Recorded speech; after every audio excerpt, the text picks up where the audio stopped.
بسم اللہ الرحمن الرحیم۔ السلام علیکم ورحمۃ اللہ وبرکاتہ۔ معزز ناظرین کرام، میں ہوں فردوس رضا، آپ دیکھ رہے ہیں MF تعلیمات۔ حضرات محترم، امید کرتا ہوں کہ آپ سب خیریت کے ساتھ ہوں گے، اور دعا ہے اللہ تعالیٰ سے کہ اللہ تعالیٰ دنیا کے تمام مسلمانوں کی حفاظت فرمائے، ہم سب کو اپنی پناہ میں رکھے۔ حضرات محترم، اس سے پہلے دو ویڈیو میں نے جنت کے حالات اور اس کے بعد جہنم کیا ہے اور جہنم کے حالات کیسے ہیں، دوزخ کیسی ہے، ان چیزوں کے بارے میں نے بتایا۔ آج اس ویڈیو میں بات کرنے والا ہوں کہ ایمان کیا ہے اور کفر کیا ہے۔ ایمان اور کفر کے درمیان ایک جو بہت بڑا فرق ہے، اسی فرق کو لے کر میں بات کرنے والا ہوں آپ کے سامنے۔ بس گزارش ہے کہ اس ویڈیو میں آخر تک بنے رہیں اور اس ویڈیو کو لائک کر دیں، چینل پر نئے ہیں تو سبسکرائب کر دیں۔ تو حضرات محترم، ایمان کیا ہے؟ تو آپ جان لیں کہ ایمان یہ ہے کہ اللہ و رسول کی بتائی ہوئی تمام باتوں کا دل سے یقین کرے اور سچ جانے، اسی کو ایمان کہتے ہیں۔ اور کفر کیا ہے؟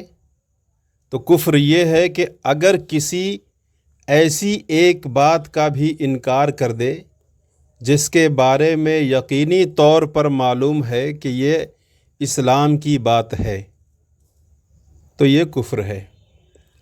جیسے مثال کے طور پر قیامت، فرشتے، جنت، حساب، ان چیزوں کو نہ ماننا، یا پھر نماز، روزہ، حج، زکوٰۃ کو فرض نہ جاننا، یا پھر قرآن کریم کو اللہ کا کلام نہ سمجھنا، یا پھر کعبہ مکرمہ اور قرآن کریم یا کسی نبی یا فرشتہ کی ذرہ برابر بھی توہین کر دینا، یا کسی سنت کو ہلکا بتانا، شریعت کے حکم کا مذاق اڑانا، یا ایسے ہی اسلام کی کسی معلوم و مشہور بات کا انکار کر دینا یا اس میں شک کرنا، یقیناً کفر ہے۔ مسلمان ہونے کے لیے ایمان و اعتقاد کے ساتھ اقرار بھی ضروری ہے۔ جب تک کوئی مجبوری نہ ہو، مثلاً منہ سے بولی نہیں نکلتی، یا پھر زبان سے کہنے میں جان چلی جائے گی، یا کوئی عضو کاٹ دیا جائے گا، تو اس صورت میں اس وقت زبان سے اقرار کرنا ضروری نہیں۔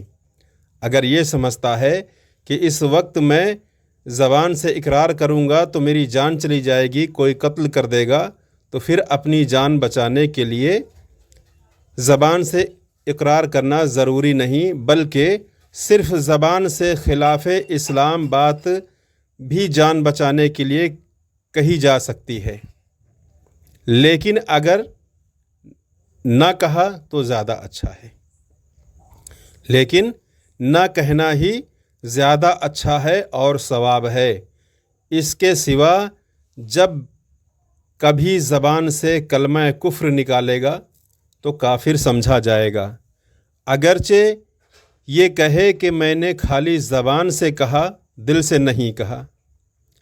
اسی طرح وہ باتیں جو کفر کی نشانی ہے، جب ان کو کرے گا تو کافر سمجھا جائے گا،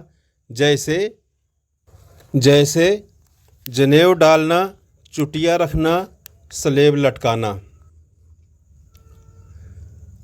اور کتنی باتیں ایسی ہیں کہ آدمی مسلمان ہوتا ہے، کتنی بات سے آدمی مسلمان ہوتا ہے۔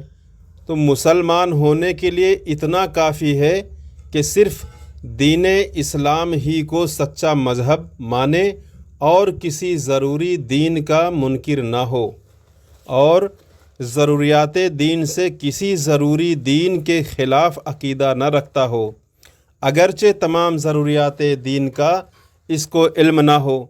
لہٰذا بالکل لٹھ گنوار جاہل اور جو اسلام اور پیغمبر اسلام کو حق مانے اور اسلامی عقیدوں کے خلاف کوئی عقیدہ نہ رکھے، چاہے کلمہ بھی صحیح سے نہ پڑھ سکتا ہو، وہ مسلمان ہے، مومن ہے، کافر نہیں۔ البتہ نماز، روزہ، حج وغیرہ اعمال کے ترک سے گنہگار ہوگا لیکن مومن رہے گا، اس لیے کہ اعمال ایمان میں دخل نہیں، عقیدہ جو چیز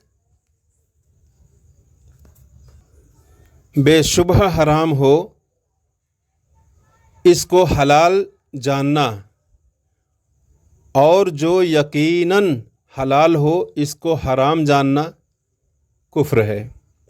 یعنی جو باتیں حرام ہیں اس کو حلال جاننا اور جو باتیں حلال ہے اس کو حرام جاننا یہ کفر ہے، جب کہ یہ حرام و حلال ہونا معلوم و مشہور ہو یا یہ شخص اس کو جانتا ہو۔ اور شرک کیا ہے؟ شرک کے معنی کیا ہے؟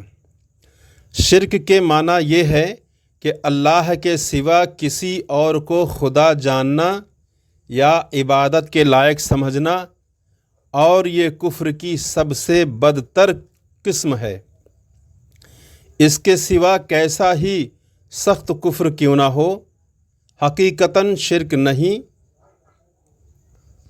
کسی کفر کی مغفرت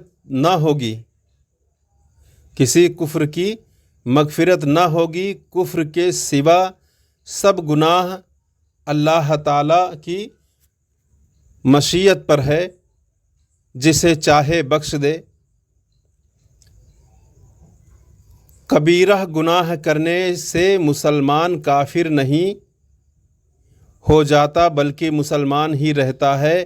اگر بلا توبہ کیے مر جائے تو بھی اس کو جنت ملے گی، گناہ کی سزا بھگت کر یا معافی پا کر، اور یہ معافی اللہ تعالیٰ محض اپنی مہربانی سے دے یا حضور سرور کائنات صلی اللہ علیہ وسلم کی شفاعت سے عطا کر دے۔ اللہ تعالیٰ سے دعا ہے کہ اللہ تعالیٰ ہم سب کو سیدھے راستے پر چلنے کی توفیق عطا فرمائے، اپنے محبوب کی محبت میں جلائے، انہی کی محبت میں سلائے، انہی کی محبت میں کل بروز قیامت اٹھائے، آمین۔ امید کرتا ہوں کہ یہ جانکاری آپ کو اچھی لگی ہوئی ہوگی۔